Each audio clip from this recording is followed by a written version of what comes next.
So I admitted on Twitter recently that I have really hairy legs, and I do. They are very, very hairy, and they're not always hairy. Just right now, I'm lazy. Can't be fucked.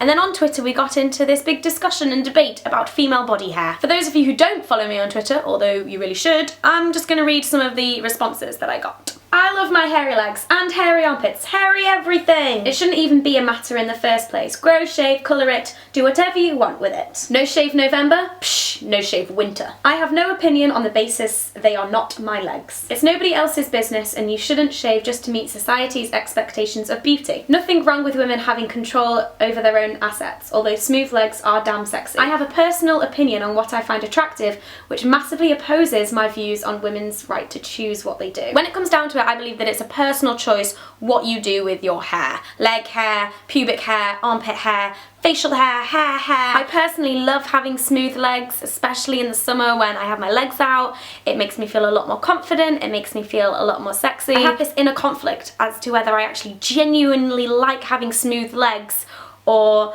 I've been made to believe that I like smooth legs by society's conceptions of beauty. Blech. Although I give no fucks that I have hairy legs right now, like hell am I getting them out in public? One, it's winter and it's freezing, but even if it was warm, I probably would not be brave enough to do it. My having hairy legs right now is not a massive statement at all. I kind of wish it was, but it really isn't. I don't like shaving because the hairs grow back really fast and thicker and more prickly. I prefer to get my legs waxed because it lasts longer and the hairs grow back finer and lighter. However, getting your legs waxed costs money, and I'm a student and I'm poor and I don't have any money right now. When I'm poor like this, I tend to go for the middle option, which is hair removal cream, but that just takes time. It's just a lot of effort. So due to poor laziness and lack of funds, I have hairy legs. It's not a statement, but this video probably is. The whole nature of hairy legs gets so much more complicated when sex gets brought into the equation.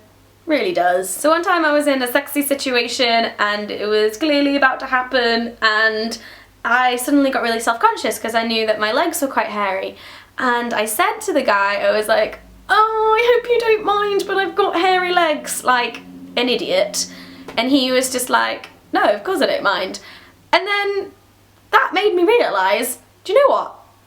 Actually, if you did mind, then you're not the type of person that I want to be having sex with. You'll see an image of a woman with hairy armpits or hairy legs, and a bit of you's like, that's weird, that's strange, that's like, stuff goes on in your head where that image makes you feel uncomfortable.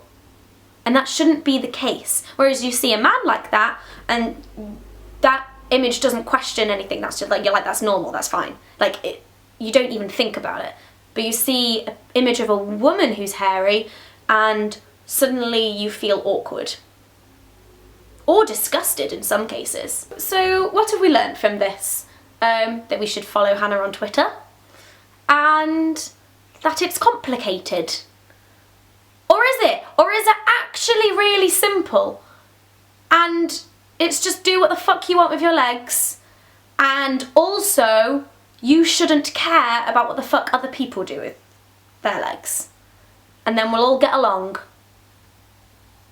Please give this video a thumbs up if you enjoyed this kind of weird, ranty, thinky thing. And also please let me know what you think in the comments, because it's really interesting to talk about these kind of issues and see where everyone stands on it. Yeah.